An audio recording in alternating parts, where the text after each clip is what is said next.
Salut, ça va? Oui, et toi, ça va? Oui, ça va. On a dit ça combien de fois aujourd'hui? 3 fois? 10 fois? On a échangé cette petite formule comme on tape dans la main, automatique, sans pensée, sans présence. Mais et si on s'arrêtait 2 secondes? Est-ce que tu allais vraiment bien quand tu as répondu ça va?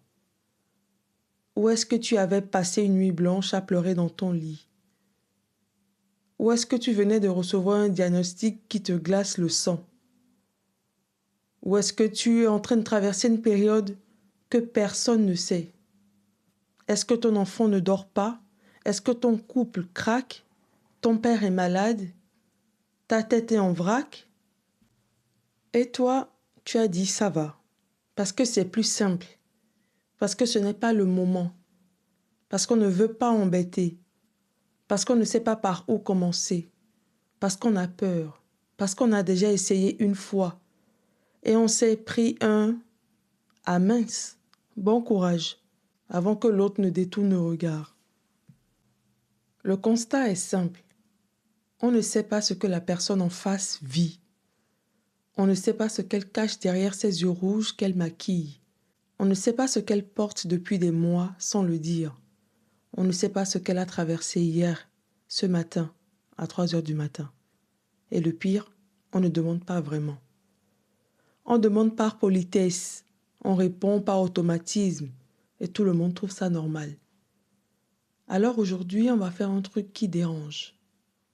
On va arrêter de mentir, ou plutôt, on va s'autoriser à ne plus avoir à mentir. Installe-toi, prends ta boisson, ton thé, ton café, et si toi aussi tu as dit ça va, alors que ce n'était pas vrai, cet épisode est pour toi.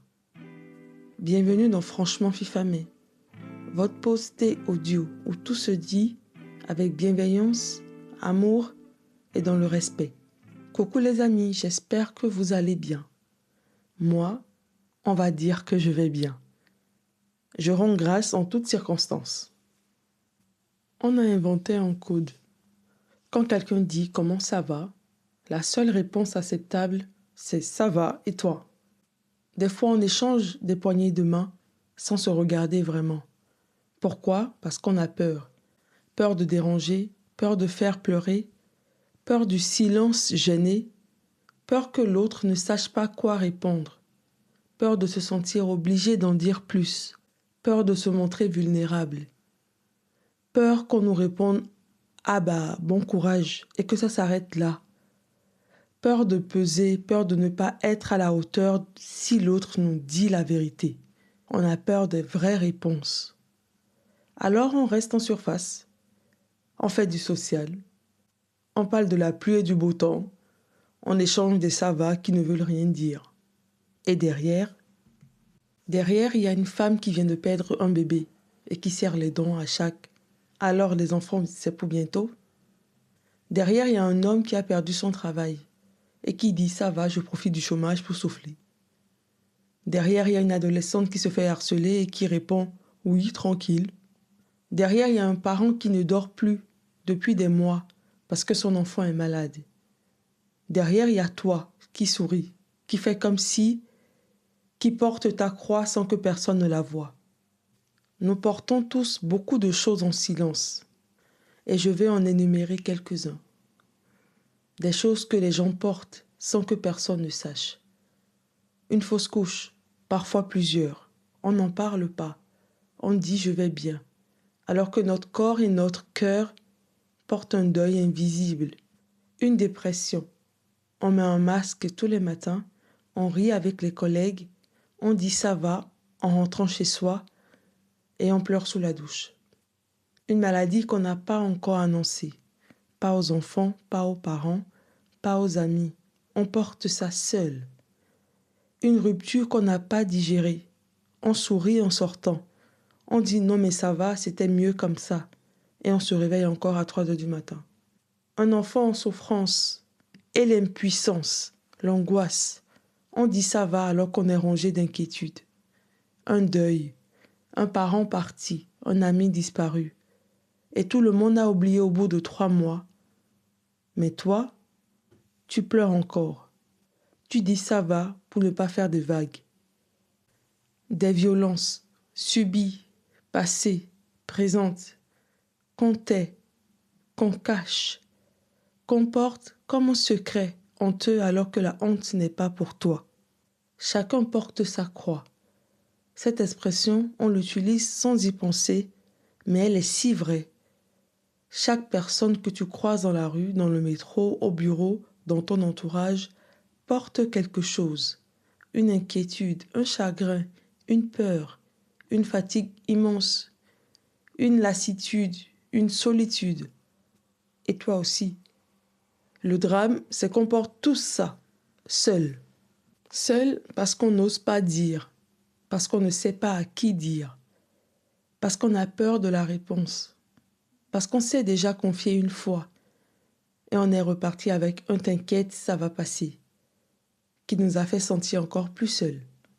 J'aimerais qu'on arrête de dire ça va, pas pour se plaindre, pas pour transformer chaque conversation en séance de psy, mais pour être vrai, pour arrêter de jouer la comédie de la bonne santé mentale alors qu'on est en train de s'effondrer, pour que l'autre sache qu'il peut être vrai aussi. Alors, qu'est-ce qu'on fait réellement, concrètement? Est-ce qu'on va demander comment ça va à chaque personne qu'on croise, en espérant qu'elle nous livre ses souffrances intimes? Non. Ce serait maladroit, voire intrusif. Mais on peut faire mieux. On peut arrêter de poser la question sans être prêt à entendre la réponse. Parce que le problème souvent, ce n'est pas que les gens ne veulent pas répondre, c'est qu'on n'est pas vraiment prêt à écouter. Si tu demandes ça va en marchant déjà vers la sortie, en regardant ton téléphone, en pensant à autre chose, alors ce n'était pas une vraie question, c'était une formule de politesse. Et c'est ok, mais il faut le savoir. Mais parfois on peut faire autrement. On peut prendre le temps, s'asseoir, regarder la personne dans les yeux, demander vraiment comment tu vas et se taire, attendre, accepter le silence. Si l'autre ne répond pas tout de suite, ne pas combler le vide par une parole. Il faut laisser venir. Essaye de ne pas détourner le regard.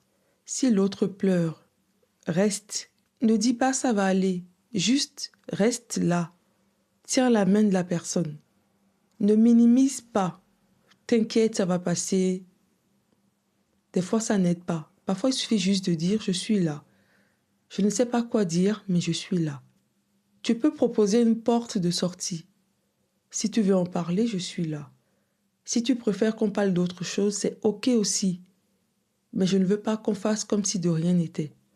Et si avec nos amis, avec nos proches, avec notre famille, on faisait le pacte de se dire la vérité.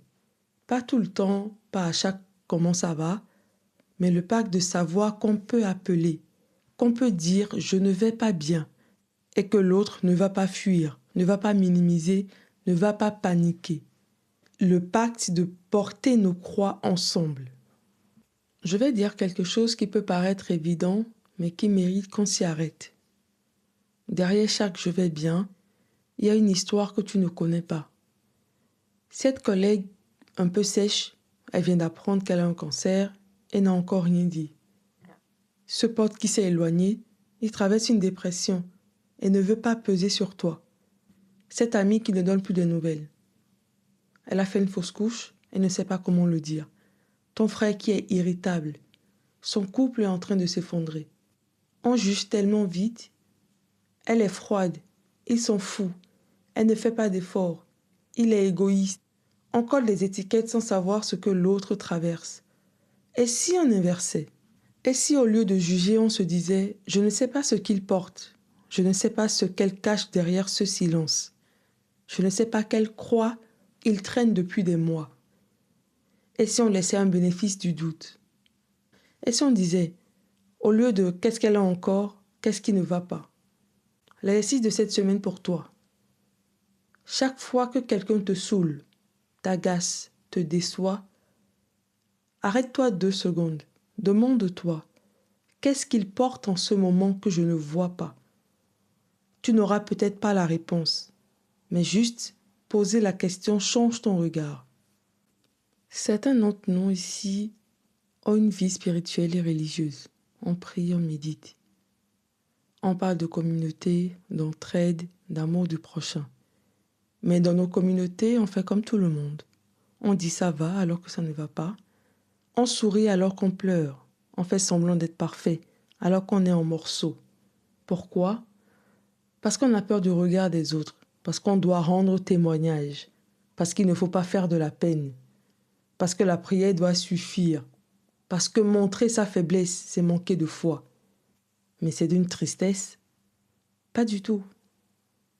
Des lieux qui devraient être des refuges deviennent des théâtres. Des communautés qui devraient porter les fardeaux des uns des autres deviennent des vitrines où tout le monde fait semblant. Je veux dire quelque chose de simple. Tu peux prier et pleurer. Tu peux croire et douter. Tu peux être croyant et traverser une dépression.